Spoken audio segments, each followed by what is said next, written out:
Hello and welcome to OMB Warehouse, home of the Gray Goat Garage. Today what we're going to do is show you how to change valve springs on this Predator Hemi 212 engine. The basic principles that I'm doing here will apply to any engine. The Predator has some unique features that I'll show you, but first thing I do is get the rocker arms off. I'll pull the push rods, and the only tools I really need for this is two strong thumbs, some rope, a screwdriver, a flashlight, and I like to have a little magnet on hand as well that helps me pull the lash caps off. So you'll see that in a minute. Let's get a close-up of what we're doing here.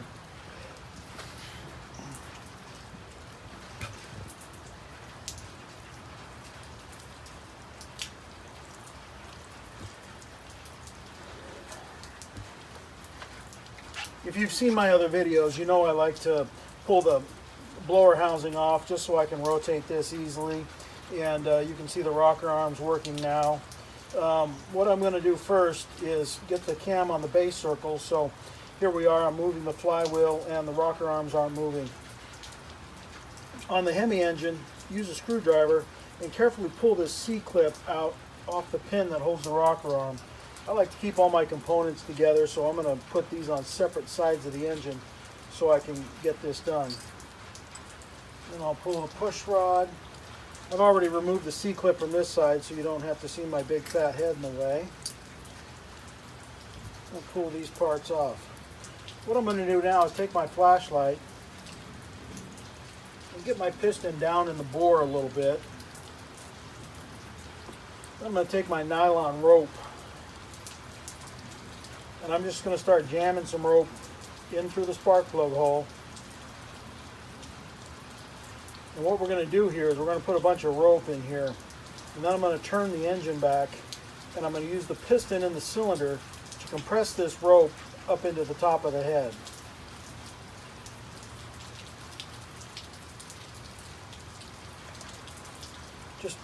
Just so it's snug, and then that way the valve won't move.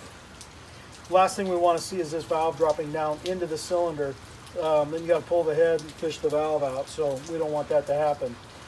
On this Hemi Predator, there's lash caps on both sides, and these index in the retainers to help keep everything in place and aligned. So I'm going to use my magnet, pull the lash cap off, and then I'm just going to take my thumbs and move this retainer off to the side. Once you do that, it'll pop right off the top of the valve. You'll see on this retainer how there's an open spot here, and then the smaller part goes up on top of the valve stem itself, and that's what holds the whole assembly together. So you can see my valve's not moving anywhere. That'll really help me when I'm reinstalling this. I'm going to cheat and reinstall these stock springs, but here's the Honda 18-pound spring versus the stock spring. You'll see the number of coils is greatly different in the Honda spring than it is in the stock spring. The Honda spring's not going to work in this Hemi engine because it has a real shallow valve pocket or spring pocket here, and that doesn't allow a whole lot of lift. I always recommend you keep the lift on these engines under 300 thousandths just to keep you from bending push rods and getting a coil bind situation. So to reinstall a spring, we're just going to put our retainer back on top of the spring, set everything down on the valve, move it to the side, and then push it over so it's centered on that valve stem right there. At this point, we can reinstall the lash cap, and the other side is the same thing, just in reverse, or on the other side. So pull the lash cap off, move the retainer over, and then there's your spring. It's off the engine.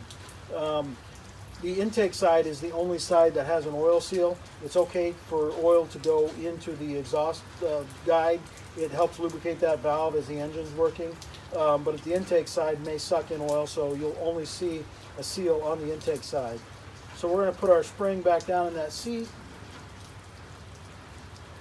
take our retainer, push it down and move it over directly above or centered on that valve stem.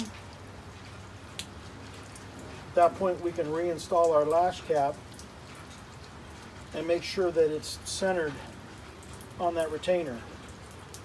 So that'll help keep everything together. Once you have all that done, you can loosen up your engine, pull the rope back out, and you're done. Now we need to reinstall the rocker arms and push rods. Make sure that you use your flashlight. I can feel that this is in the lifter right here. And then we can grab our rocker arm, putting the push rod inside this divot here, and then we can push this pin back through. We'll reinstall our C-clips on both sides, and that's all there is to it. It's a simple job once you wrap your head around it. It's not a big deal. Obviously I've got this engine torn down further than it needs to be for this, but we're in the middle of taking this all the way apart and rebuilding it with some performance parts anyway. So we'll get to that here shortly.